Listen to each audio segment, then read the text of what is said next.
ವಿಜಯನಗರ ಸಾಮ್ರಾಜ್ಯದ ಗತ ವೈಭವ ಸಾರುವ ಐತಿಹಾಸಿಕ ಹಂಪಿ ಉತ್ಸವಕ್ಕೆ ಮುಹೂರ್ತ ಫಿಕ್ಸ್. ಕಲೆ, ಸಾಹಿತ್ಯ, ವಾಸ್ತುಶಿಲ್ಪಕ್ಕೆ ಸಾಕ್ಷಿಯಾಗಿರೋ ಹಂಪಿ ಉತ್ಸವ ಫೆಬ್ರವರಿ 28ರಿಂದ 3 ದಿನ ಹಂಪಿ ಉತ್ಸವ. ಹಂಪಿ ಉತ್ಸವಕ್ಕೆ ಸಿಎಂ ಸಿದ್ದರಾಮಯ್ಯ ಸಮ್ಮತಿ. ಉತ್ಸವ ನಡೆಸಲು ಸಿದ್ಧತೆಗೆ ಡಿಸಿ ದಿವಾಕರ್ಗೆ ಜಿಲ್ಲಾ ಉಸ್ತುವಾರಿ ಸಚಿವರ ಸೂಚನೆ.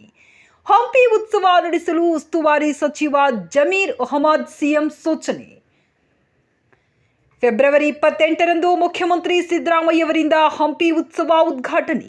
ಮಾರ್ಚ್ 1, 2ರಂದು ವಿವಿಧ ಸಾಂಸ್ಕೃತಿಕ ಕಾರ್ಯಕ್ರಮ. ಮಾರ್ಚ್ 2ಕ್ಕೆ ಹಂಪಿ ಉತ್ಸವ ಸಮಾರೋಪ ಸಮಾರಂಭ. ಹಂಪಿ ಉತ್ಸವ ಸಿದ್ಧತೆ ಜಿಲ್ಲಾಧಿಕಾರಿ ದಿವಾಕರ್, ಸಚಿವ ಜಮೀರ್ ಅಹಮದ್ ಖಾನ್ ಸೂಚನೆ. ಇವತ್ತು ಮಧ್ಯಾಹ್ನ ಮಾನ್ಯ ಉಸ್ತುವಾರಿ ಸಚಿವರು ಮಾನ್ಯ ಗೌರವಾನ್ವಿತ ಮುಖ್ಯಮಂತ್ರಿಗಳ ಜೊತೆ ಚರ್ಚೆ ಮಾಡಿ ಪ್ರತಿ ವರ್ಷದಂತೆ ಈ ವರ್ಷವೂ ಕೂಡ 2025ರಲ್ಲಿ ಹಂಪಿ ಉತ್ಸವವನ್ನು ಮಾಡಲಿಕ್ಕೆ ದಿನಾಂಕ ನಿಗದಿಪಡಿಸಿದ್ದಾರೆ. ಫೆಬ್ರವರಿ 28ರಂದು ಉದ್ಘಾಟನೆ, ಮಾರ್ಚ್ 1, 2 ಒಟ್ಟು 3 ದಿವಸ ಹಂಪಿ ಉತ್ಸವವನ್ನು ಭಾಳಷ್ಟು ಯಶಸ್ವಿಯಾಗಿ ಮಾಡಲಿಕ್ಕೆ ಈಗಾಗಲೇ ಮಾನ್ಯ ಉಸ್ತುವಾರಿ ಸಚಿವರು ನಮಗೆ ಸೂಚನೆ ಕೊಟ್ಟಿದ್ದಾರೆ. ಆ ಸೂಚನೆಯ ಪ್ರಕಾರ ನಾವು ಈಗಾಗಲೇ ಪ್ರತಿ ವರ್ಷದಂತೆ ಈ ವರ್ಷ ಕೂಡ ಅನೇಕ ಕಮಿಟಿಗಳನ್ನು ಮಾಡಿ ಆ ಕಮಿಟಿಗಳ ಮುಖಾಂತರ ಕೆಲಸಗಳನ್ನು ಸ್ಟಾರ್ಟ್ ಮಾಡಲಿಕ್ಕೆ ಈಗ ನಾವು ನಿರ್ಧಾರ ಮಾಡಿದ್ದೀವಿ. ಹಿಂದಿನ ವರ್ಷ ಅಭೂತಪೂರ್ವ ಯಶಸ್ಸು ಕಡಿಕೊಂಡಿತ್ತು. ಸುಮಾರು 3 ದಿವಸದಲ್ಲಿ 5 ಲಕ್ಷಕ್ಕೂ ಹೆಚ್ಚು ಜನ ಸೇರಿತ್ತು. ಈ ವರ್ಷವೂ ಕೂಡ ಇನ್ನೂ ಹೆಚ್ಚಿನ ರೀತಿಯಲ್ಲಿ ಜನರು ಭಾಗವಹಿಸಲಿಕ್ಕೆ ಅವರಿಗೇನು ಮೂಲಭೂತ ಸೌಕರ್ಯಗಳ ಬಗ್ಗೆ ಈಗಾಗಲೇ ನಾವು ಚರ್ಚೆ ಮಾಡ್ತಾಯಿದ್ದೀವಿ. ಅದನ್ನು ಮಾನ್ಯ ಉಸ್ತುವಾರಿ ಸಚಿವರ ನಿರ್ದೇಶನದಂತೆ ನಾವು ಹಂಪಿ ಉತ್ಸವವನ್ನು ಯಶಸ್ವಿಯಾಗಿ ನಡೆಸಲಿಕ್ಕೆ ಜಿಲ್ಲಾಡಳಿತ ತಯಾರಿ ನಡೆಸಿದೆ. ಮಾನ್ಯ ಮುಖ್ಯಮಂತ್ರಿಗಳು 28ನೇ ತಾರೀಕು ಉದ್ಘಾಟನೆ ಮಾಡ್ತಾರೆ ಅಂತೇಳಿ ಮಾನ್ಯ ಉಸ್ತುವಾರಿ ಸಚಿವರು ಹೇಳಿದ್ದಾರೆ.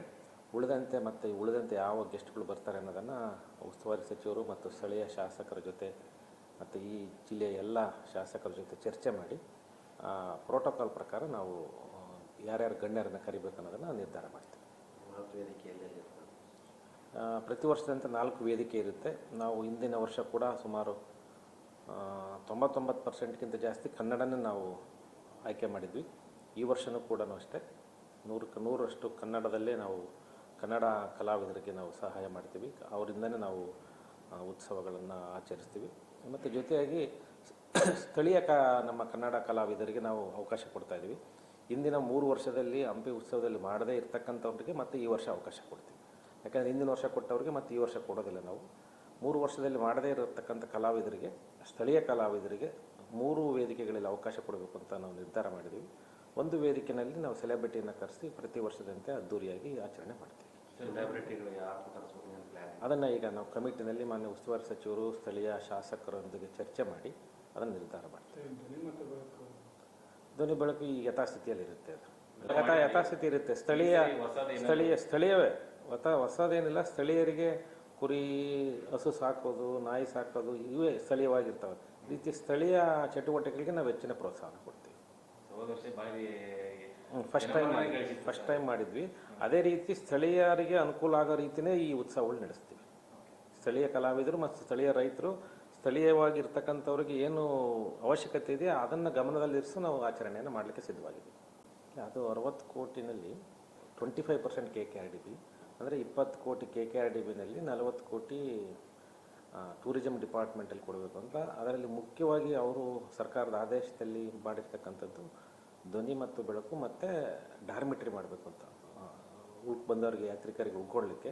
ಹಾಗಾಗಿ ಅದನ್ನು DPR ಅನ್ನು ಮಾಡಿದ ನಂತರ ಗೊತ್ತಾಗುತ್ತೆ ನಾವು ಅದರಲ್ಲಿ ಏನೇನು ಇನ್ಕ್ಲೂಡ್ ಮಾಡಬೇಕು. ಇಲ್ಲ, ಅಷ್ಟು ಬೇಗ ಆಗಲಿಕ್ಕಿಲ್ಲ. ಅದು ದೊಡ್ಡ DPR ಮಾಡಬೇಕಾಗುತ್ತೆ. 1000ಕ್ಕೇನೋ ನಾವು ಯಾತ್ರಿಕರನ್ನ ಉಳ್ಕೊಳ್ಳಿಕ್ಕೆ ಡಾರ್ಮಿಟ್ರಿ ಇದೆ. ಅದರಲ್ಲಿ 45 ಕೋಟಿ, ಇನ್ನು 15 ಕೋಟಿ ಧ್ವನಿ ಮತ್ತು ಬೆಳಕು ಅಂತಿದೆ. ಅದನ್ನು ನಿಯಮಾನುಸಾರ ಇಲಾಖೆಯೊಂದಿಗೆ ಚರ್ಚೆ ಮಾಡಿ, ಅಧಿಕಾರಿಗಳ ಜೊತೆ ಚರ್ಚೆ ಮಾಡಿ ಕ್ರಮ ತಗೊಳ್ತೀವಿ. ಸ್ವದೇಶಿ ದರ್ಶನ್ ಟೆಂಡರ್ ಆಗಿದೆ.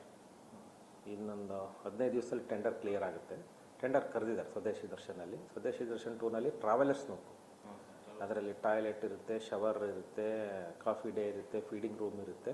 ಆ ರೀತಿಯಾಗಿ ಈಗಾಗಲೇ 20 ಟ್ರಾವೆಲರ್ಸ್ ನೋಕಿಗೆ ಸ್ವದೇಶಿ ದರ್ಶನ್ 1ನಲ್ಲಿ ಕರೆಯಲಾಗಿದೆ. ಈ ಸಹಜವಾಗಿ ಸಾಟರ್ಡೆ ಸಂಡೇ ತುಂಬ ಜನ ಬರ್ತಾ ಇದ್ದಾರೆ. ಈ ವರ್ಷ ಕೂಡ ಮೊನ್ನೆ ನಮಗೆ 4-5 ದಿವಸದಲ್ಲಿ ಸುಮಾರು 3 ಲಕ್ಷಕ್ಕೆ ಎಷ್ಟು ಜನ ಬಂದು ಹೋಗಿದ್ದಾರೆ. ಈ ರೀತಿ ಪ್ರವಾಸದ ದಿನಗಳಲ್ಲಿ, ವರ್ಷದ ಅಂತ್ಯದಲ್ಲಿ ಅಥವಾ ಕ್ರಿಸ್ಮಸ್ ರಜೆಗಳಲ್ಲಿ ಸಹಜವಾಗಿ ಜನ ಬರ್ತಾ ಇದ್ದಾರೆ. ಮತ್ತು ನಾವು ASI ಅವರ ಅನುಮತಿಯೊಂದಿಗೆ ಈಗಾಗಲೇ ಕೆಲವು ಟಾಯ್ಲೆಟ್ಸನ್ನು ಕಟ್ಟಿದ್ದೀವಿ. ಈ ನಮಗೆ ಏನು 20 ನಮಗೆ ಟ್ರಾವೆಲರ್ಸ್ ನೂಕ್ ಬಂದರೆ ಆ ಟ್ರಾವೆಲರ್ಸ್ ನೂಕ್ಸ್ನಿಂದ ನಾವು ಸಾಕಷ್ಟು ಸೌಲಭ್ಯಗಳನ್ನು ನಾವು ಪ್ರವಾಸಿಗರಿಗೆ ಕೊಡ್ಬೋದು. ಈಗಾಗಲೇ ಅಪ್ರೂವ್ ಆಗಿದೆ, ಟೆಂಡರ್ ಕೂಡ ಆಗಿದೆ.